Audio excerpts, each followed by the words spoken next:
All right, so we got a couple questions yesterday, both to the White House press secretary and also to Trump himself, about whether or not he intends to comply with the court orders that are coming down. These, at this point, it's just mostly temporary injunctions against some of the actions they've taken, gutting agencies, illegally firing employees, et cetera. Let's take a listen to what the White House press secretary had to say. More on the judges. Does the White House believe the courts have the authority to issue these nationwide injunctions?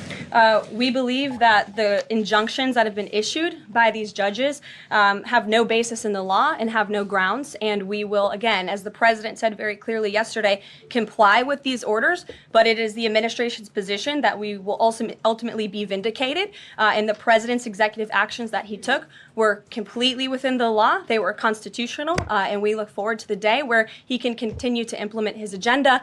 And I would just add, it's our view that this is the continuation of the weaponization of justice that we have seen against President Trump. He fought it for 2 years on the campaign trail. It won't stop him now.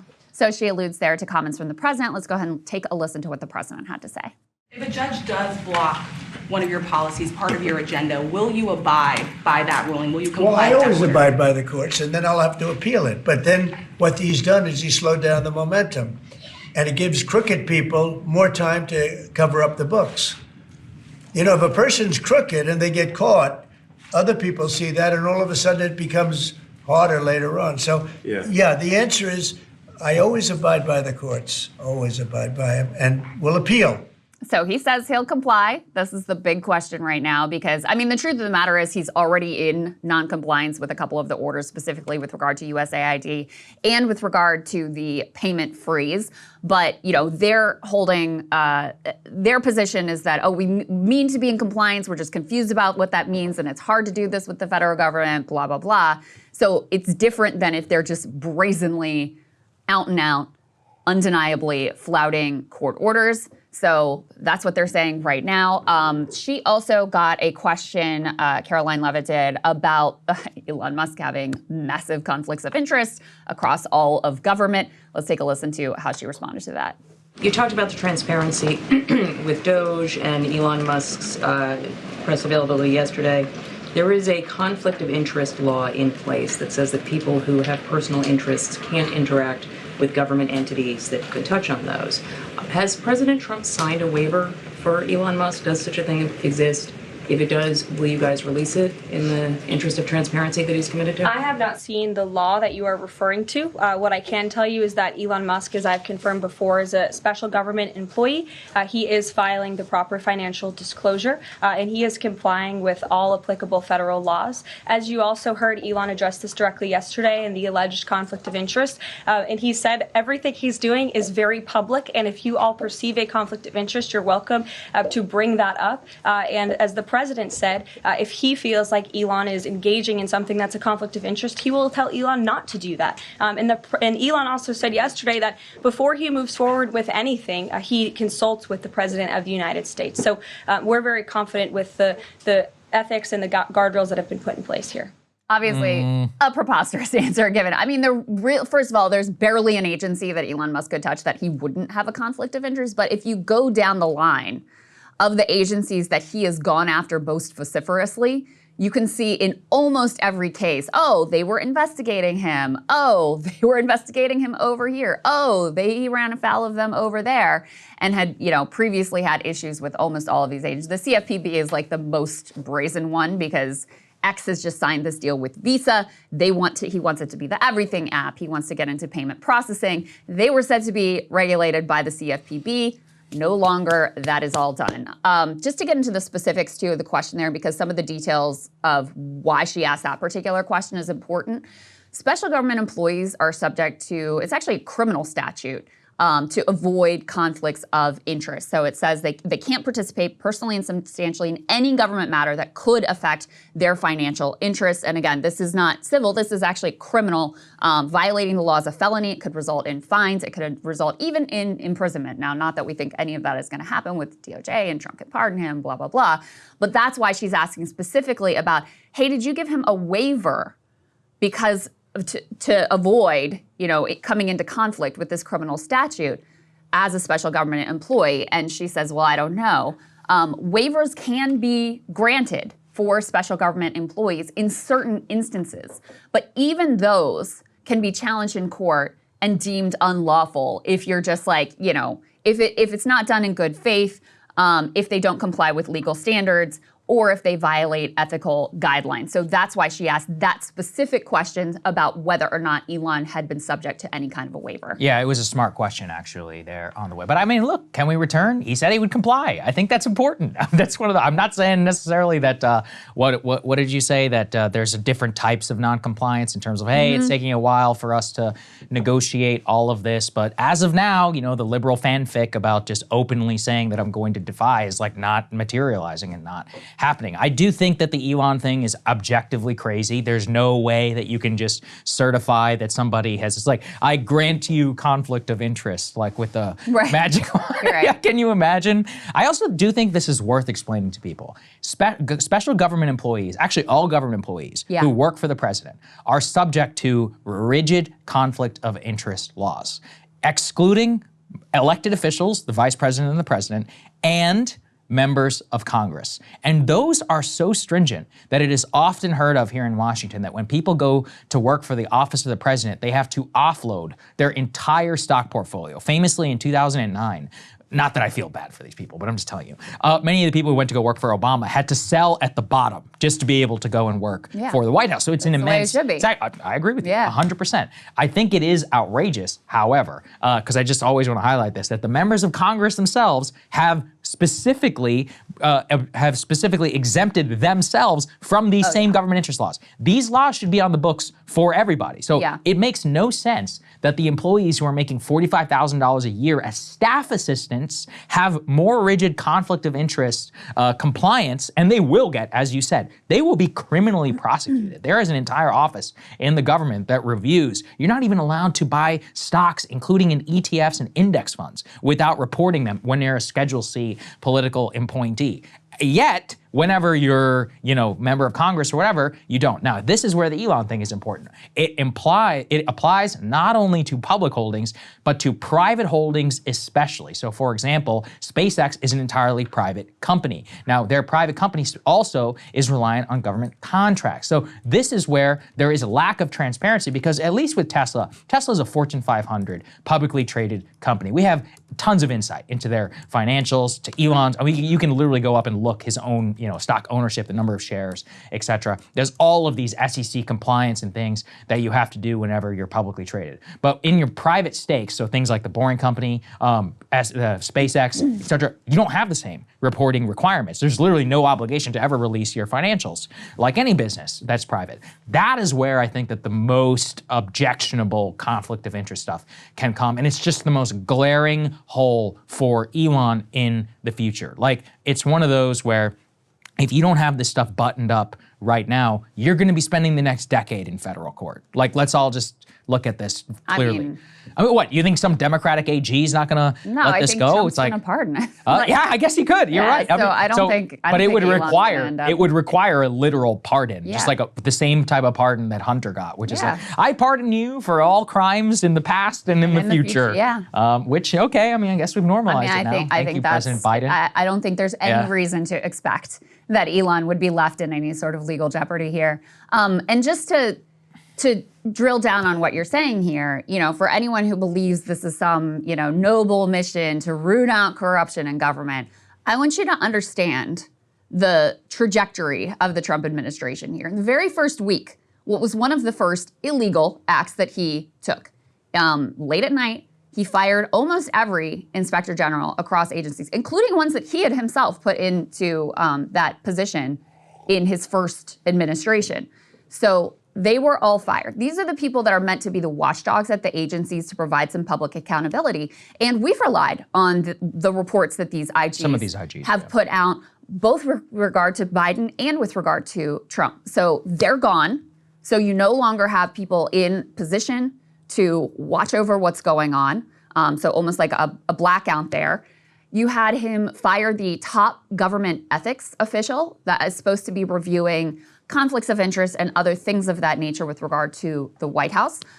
He actually signed an executive order rolling back a Biden anti-corruption executive order that also was meant to apply to the White House. And then just for fun, because this is something that's near and dear to Trump's own heart in terms of being the global real estate magnate, he also has rolled back enforcement of foreign bribery laws. So now you can, as a business person overseas trying to make a deal, bribe whatever officials you want to be able to secure that for yourself. So there's been a systematic effort to avoid. Oh, and one more thing. Elon also has said he's not going to make his personal financial disclosure public. So Elon is supposed to be enforcing for himself whether there's any conflicts of interest here. And, it's like I said before, if you look at all of the different agencies that he had run afoul of, transportation, interior, justice, agriculture, the National Labor Relations Board, many lawsuits there, the Equal Employment Opportunity Commission, Consumer Financial Protection Bureau, the SEC, the Defense Department, the FEC, that's the Federal Election Commission, the Office of Government Ethics. Oh, that's the one I just mentioned where they just fired the top person. So it's insane to imagine that the richest man on the planet, who has some $15 billion in federal government contracts over the past number of years, is going to avoid these conflicts and avoid self-dealing. We already know that is the polar opposite of the case. And I think it's always really important to keep in mind what the goal is here. The goal is a very ideological, radical libertarian vision of stripping the government down so that even if you don't go through Congress and roll back regulations, that would be enforced by the CFPB, that would be enforced by the SEC, they are so short-staffed and they are run by people that are ideologically opposed to those regulations. So it's effectively deregulation by defunding and by, firing all of these employees that you possibly can. Obviously this benefits someone who has a lot of business interests and wants to just be able to do whatever it is that he wants to do. So that's, a big part. That is the primary thing that is going on here. And at the same time, that education contracts are being frozen, and you had the health research freeze that's been rolled back temporarily, at least by a judge. We'll see if they're complying with that. But while you have all these programs that are frozen and contracts that are being frozen and rolled back, Elon himself, his contracts are going right through. This was a great scoop by Ryan and Jeremy over at Dropsite News. So Tesla is set to win the largest State Department contract of 2025. They're getting from the State Department $400 million for armored Teslas. This is apparently armored Cybertrucks in particular. So $400 million in armored Cybertrucks to the State Department, according to procurement documents that they reviewed. So again, the largest contract for the State Department for all of 2025 thus far, $400 million into the pockets of Elon Musk. How do I buy one? How do I get it? Nice for him. Very nice for him. Look, I think there's a couple of things. I don't think it's deniable that anything that you're saying is correct. I have noticed with great interest of a recent talking point, which is that Elon is so rich that he has no incentive to steal from you, which is an interesting way to think about it, because by that logic, it means we should just take all of the richest and most powerful people and we should put them in charge, because they would have they're surely the most honest, right, Saagar? Look, that's wild. Well, let's move past it and just think about I think there's a couple things. I think Elon is obviously getting his pet stuff. The reason why this right now is just so overwhelmingly popular with a lot of the Republicans is because it's also dismantling this professional managerial class center of gravity. And that is really Elon's political genius here. And what I keep thinking about is he has to wait. They have to wait for him to screw up, to touch something that will really set people off before anybody's gonna care about all of this conflict of interest. I mean, I remember how many times in the Iraq era would we talk about Halliburton and all of those no-bid contracts that they would get, and Republicans would just shut up and say, oh, no, George W. Bush told me that it was all okay. It probably took a decade for people to reckon with what was also obviously a very brazen corruption scandal. Right now, by targeting all of these things which are niche and which would also force Democrats to fight on unpopular ground. So for every talk that you're talking about education, for what we've seen right now, it's a rural health clinic in a few different states. I'm not downplaying it, but it's not going to make, international news. You have to wait until you hit something that genuinely affects every single citizen. And if you don't do that, I'm unfortunately going to tell you it's going to be popular, because what are you going to mount your defense on? Oh, we're standing up for the NCAA's right to have transgender athletes, or, the education department. Like I said, as long as the funds continue to go through to all the schools, I don't think this person's going to give a shit about actually dismantling the education department. Maybe, if we have some denied program or something that affects tens of millions of people, but by and large, the lack of trust right now in the government is so low, and then the lack of the lack of really like faith that these people staying in their jobs was genuinely working for the average person is just, I don't think it exists at a zeitgeist level. Like, there's something very attractive to the American citizen, just broadly from what I've seen here, in terms of the popularity and the enthusiasm around Doge, that there is this permanent bureaucracy that is taking advantage of people. And one of my favorite stats that I see everywhere on normie Instagram is about how the collar counties around Washington, D.C. are the richest in the United States. Yeah. That is fundamentally the problem, is that, we were talking about the post-World War II order, but a lot of this can be blamed on Bill Clinton, for the privatization of government and of contract, the explosion of government contracts, of the deficit. So that's really why I think the Democrats are in a very difficult position. It's like, people really hate a lot of these agencies, and they genuinely do feel like the HR and make workification of so much of government has done absolutely nothing for them, that it's going to be very hard to convince people until something is genuinely taken away from them. I think there's probably something to that. But I also think that, they're going for it. Elon is out there posting repeatedly about Social Security. The Republicans are targeting. But they're talking about fraud, and say everybody does know that there is a ton of fraud in social. Look, I'm not defending it. What I'm telling you is that it will be popular. People know not Medicare. If it touches their Social Security, their Medicare, their Medicaid. The Republicans. The only people that are going to freak out about that are doctors who are fleecing the government. $2 trillion in cuts to mandatory spending. 70% of mandatory spending is Social Security, Medicare, and Medicaid. There is, fraud, especially in Medicare. Yes, you really think they're going after that? Because that requires going after rich people. No, they have an ideological, far-right, libertarian agenda to strip down as much as they possibly can. That is the goal. And so, while, we're in the early phases here, and it's a rural health clinic there, and Meals on Wheels here, and a school bus procurement in, I think, Illinois that hasn't gone through, I think it's inevitable that they do hit bone, and they intend to. That's what move fast and break things means. Mm-hmm. They intend to hit bone. So there's that piece. The other piece is, I want people to understand that these first few weeks of the Trump administration have been a historic bonanza for the richest of the rich in corporate America. The level of regulatory rollback is truly, at this speed, is truly not something we have probably ever seen.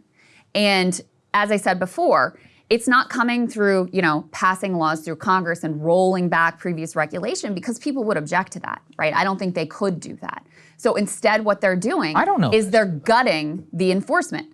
They're gutting CFPB, they're gutting the SEC, they're gutting the FTC, they're gutting all of these, the NLRB. They're gutting all of the bodies that are meant to be the sort of white-collar cops that go after elite crimes.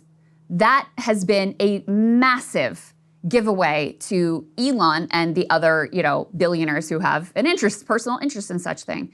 And then next up on the agenda is a massive tax cut. So while they're all running around, austerity and the deficit and the debt, blah, blah, blah, they're about to pass a $4 trillion tax cut that goes predominantly to them. So you're right that what is being cloaked in is DEI and trans and merit some of that and is whatever. True. That's the problem. No, but so much but of let me it let me ask you a question, Saagar. Yeah.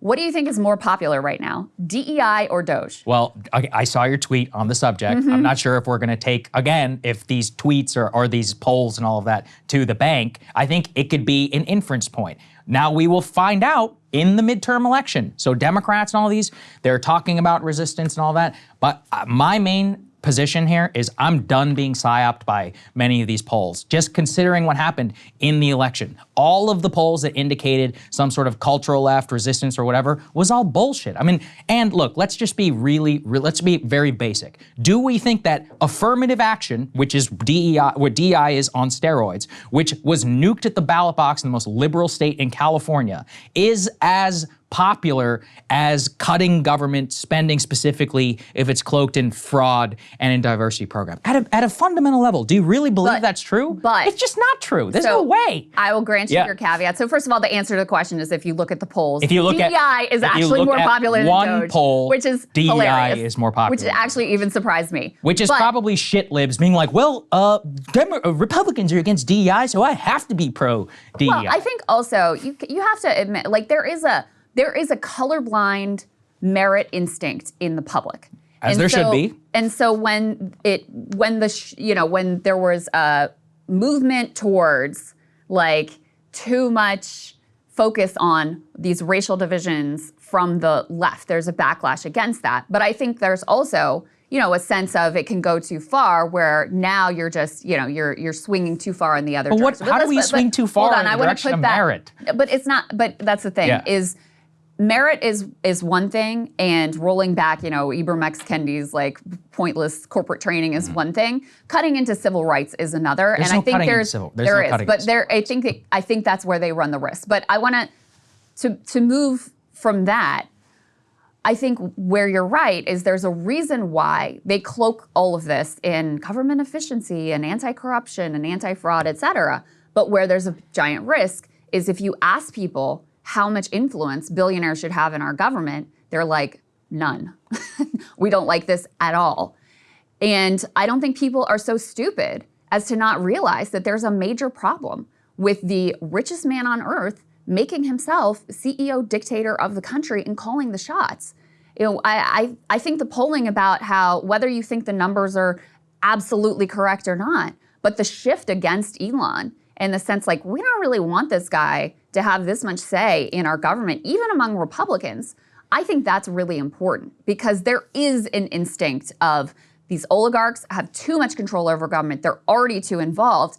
And that scene in the White House, where in the Oval Office, where he's standing there, sort of over Trump, and Trump is looking up at him, and the level of deference that Trump has shown to him has really been perplexing and surprising to me. I mean, we've never seen that sort of deferential behavior from Trump. But again, it hammers home who is really calling shots and who is really in charge.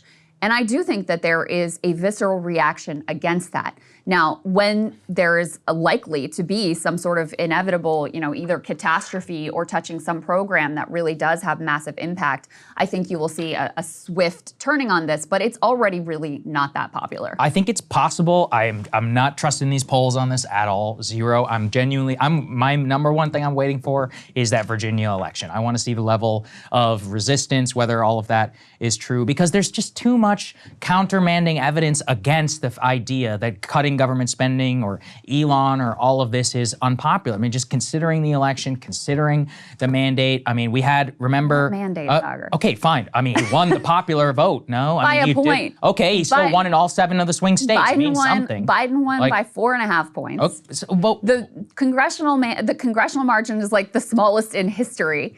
And also, that was Trump getting elected, not Elon Musk. Yeah, but much of what they're doing now, like no one was saying when they were running for office, we're going to dismantle the CFPB. That was not something Trump was running on. And People don't even know what the CFPB is. That's why we're here to explain to them that it's the anti-scam police. I can't explain to them blue in the face. Half of us are going to vote for him anyway. No one ran on, we're going to defund the white-collar crime cops, right? That was not a part of the pitch. And I know they want to sell this idea that voters wanted some like massive revolutionary reform that, led by an anarcho-capitalist and the richest man on the planet. I don't think that's at all what people voted for. In fact, the way I know that that's the case is what was the whole purpose of Trump going on all of those like bro podcasts? It was to make him seem normal and not extreme. And it worked, right? It made people, they're saying he's going to do all this crazy stuff. He's not going to do crazy stuff. He's just going to like try to get prices down and be a good businessman, because that's what I remember from the first administration is that prices were lower and my dollar went farther. we're about to talk about inflation. He's completely moved past. He doesn't care about that at all. He's happy to have. He even himself said previously, I don't really think that inflation is why people voted for me. I do think that was a big part of the reason. I absolutely think that was a big part of the reason. I'm still torn on it, actually. I still think it might have been more immigration and culture. I think really immigration is part of it, for sure. But I also am quite confident that people were voting with their pocketbook. They felt like things were better economically, and they buy into the idea of Trump as this great businessman, and he did a very effective job of like humanizing himself and making himself seem like not this scary threat.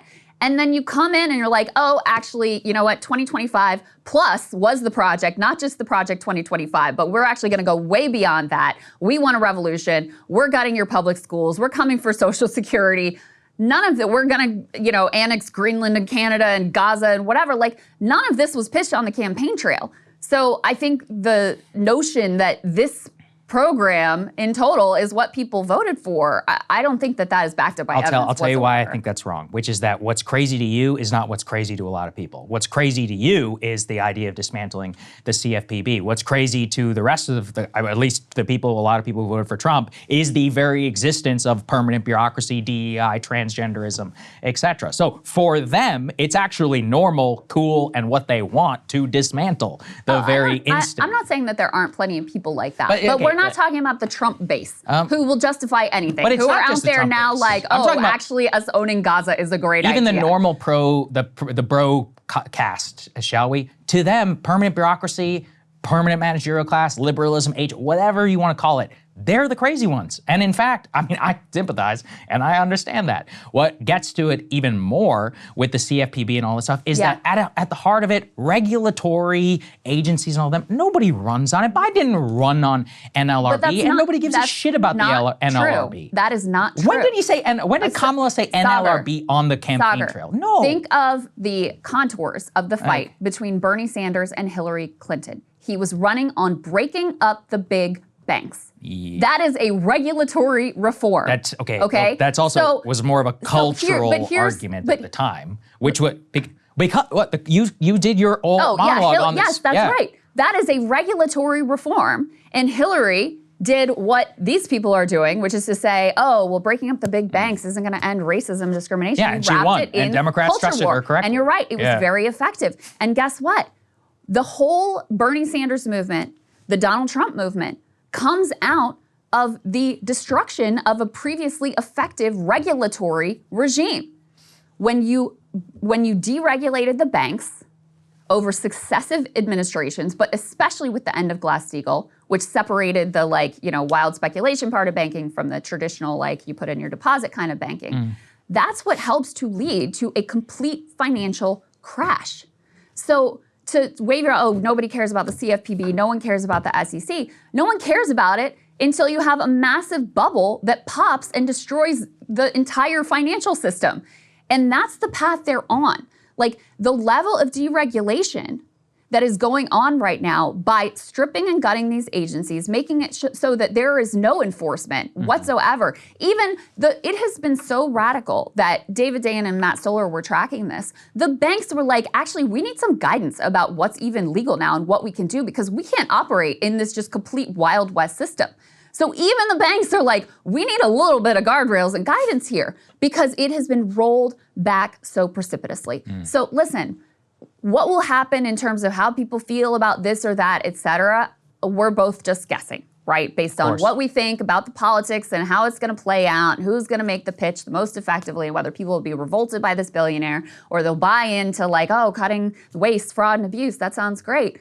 That's all guesswork. What I can tell you is that what's being done is very damaging and creates massive risks of a giant bubble popping, of a redux of the financial crash that we had before. It is a smash and grab. It is a destruction of any force that could have been oppositional, not just to Elon, although that is his primary goal, but to the entire cast of billionaires, the ones you like and the ones you don't like as well. That's what matters about what's happening right now. And you're right that it's being wrapped in these, things that are more popular. But that's why I want people to really understand the big goal here, which is not about, cutting some DEI program or condoms to whatever nation they're sending condoms to. To Jordan. That's Gaza. the big ideological play, is to destroy these regulatory agencies so that the masters of the universe billionaire class can do whatever the hell they want to do. And the other thing I'll say is some of this, it's very hard to put, like, even the destruction that's already been done will be very hard to undo. Even with these temporary restraining orders, and even if they do ultimately comply with the judge's wishes and blah, blah, blah, even if Democrats win in 4 years from now or take the House, and not that that even really matters, 2 years from now, once you strip down, and you're right about Clinton starting the privatization trend, once you strip down the capacity of government, it is very hard to build back up. And so that destruction that is happening right now is going to have consequences. I understand your argument now, which is that it's not about in the interim, it's about in the future. And I don't even disagree. I've said from the beginning, I think the big risk is that the smash and grab, the move fast and break things can, in government, it's not like in industry where, you know, ultimately we're just talking about money, we're talking about people's lives, we're talking about programs. If there is some massive bubble, you're absolutely right. They could get blown out and everybody will look back, as they did. You know, nobody in 2007 knew what Glass-Steagall was. By 2009, or when did The Big Short come out? I'm forgetting. And you know, you have the famous scenes that Adam McKay has in there of people literally explaining these, you know, previously, what was it, CDOs and CDO squared. I remember learning about it too when I was in college. Complex financial terminology that nobody outside of Wall Street had any business knowing. I totally will grant you that. I am trying to process it in the moment about how is it exactly that we got here and to what end this will be. And I think the risk also for a lot of the Democrats is you can have all this language about how it's going to be bad and all of this in the same way that they did from Trump in 2017, but if none of it ends up happening, then you actually will end up looking either alarmist or as if you didn't have any understanding of the public. I think that's a big reason why Russiagate and the interim, like, Trump rehabilitation of his image came to be, was people said, oh, this is going to be the end of the Republican. We're like, well, it wasn't so bad, right? Actually, maybe Democratic norms and all of that rules is worse. That's why a lot of people ended up voting for him. So I do understand now the process argument you're making. I think I'm just trying to think politically, and what if the alternative happens where they do cut Medicare, CFPB, SEC, and all of that, and the S&P 500 continues to grow by 20% for the next 4 years. There's no crash, and there's no major international crisis. I mean, JE or Donald Trump Jr., probably Trump Jr. now, I guess, since we're going to talk about that a little bit later, is going to be sailing to election. You know, it could be easy. It would be one of the easiest power grabs and successors in modern history. The idea if of things go in President that Trump Jr. is going to give me a panic attack. Really? So maybe you should come on the Vance train. At least you can think, right?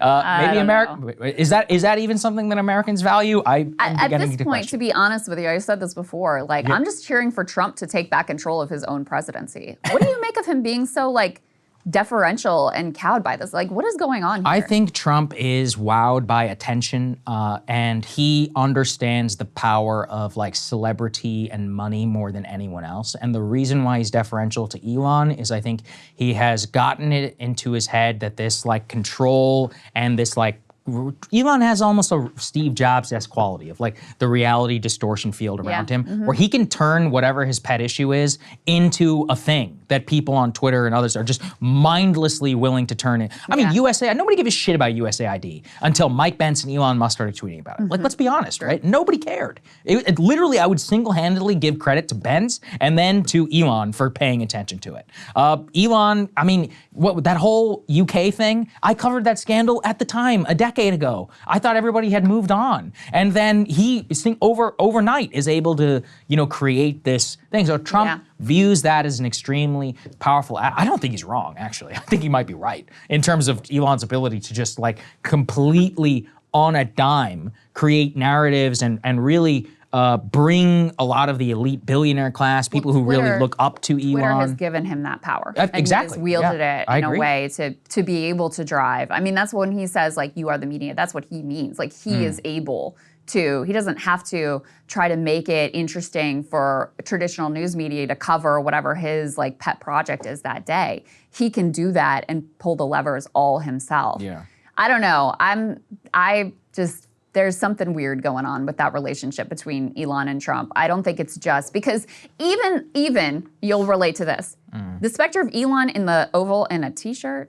Oh yeah, listen, I'm hating it. Trust me. He's But wearing I mean, fucking and you know, sneakers, Trump t-shirt, looks is like as shit. more Yeah. probably of a stickler for dress code than you are, famously. I wouldn't say more. but Okay, yeah. on the same level. He puts up with it. Yeah. On the same level. Yeah. And so to see Elon there standing over him in a t-shirt, I was like, whoa. And we know that Trump has changed a bunch of his views to match Elon's project. Mm-hmm. You know, in the question of what was going to win out, the national conservatism, right-wing populism, whatever you want to call it, or the anarcho-capitalism, like Javier Milei crap.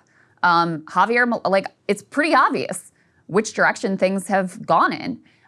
Even though that is, and this comes back to that is not how Trump positioned himself on the campaign trail. You know, he was driving the dump truck and working at McDonald's and trying to get unions to endorse him or at least stay out of the race or whatever. Like, he was still positioning himself in that way versus this is Koch brothers on steroids. This is Javier Milei on steroids. That is actually what he is now allowing to happen under his administration. So I don't know. I think there's something else going on with this relationship with Trump and Elon. Maybe you're right. I'm curious to see actually how it plays out. Like I said, watching for those elections and all of that stuff very, very closely, just to see whether it matches elite Democratic hysteria. Well, here's the thing. In Virginia, they're going to get crushed. You think because so? you know how many But crushed to what? You Crushed know to how what many end? you know how many federal government employees true. I there didn't are think in about Virginia. Yeah. I mean, and I'm not just talking about Northern Virginia. No, I know. Like The whole- where I the whole live, state. the Yeah. whole town is,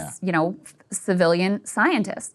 You go down to Virginia Beach. I mean, these are the big population centers, okay? Northern Virginia dominates. Right. And Government. it's not just federal government, direct workers, the contractors there. FBI, That's the whole yeah. ecosystem. Right. And then there's a lot Virginia of Beach is the military military bases. base. Virginia Beach, massive number of government Norfolk, workers there as well. That's Virginia military. Beach, Norfolk, Yeah, that's right. all. And then the other one is Richmond, which would be less dependent on federal government. They're going to get crushed in Virginia. All right. Well, let's see. If they lose by 15, if they lose by 5, I'm actually just giving you a point that you can use at the time, sure. which is that it may not be reflective of the whole country. Okay, fair enough. All right, good, So good bookmark point. I that. like it. Hey, if you like that video, hit the like button or leave a comment below. It really helps get the show to more people. And if you'd like to get the full show ad-free and in your inbox every morning, you can sign up at breakingpoints.com. That's right. Get the full show, help support the future of independent media at breakingpoints.com.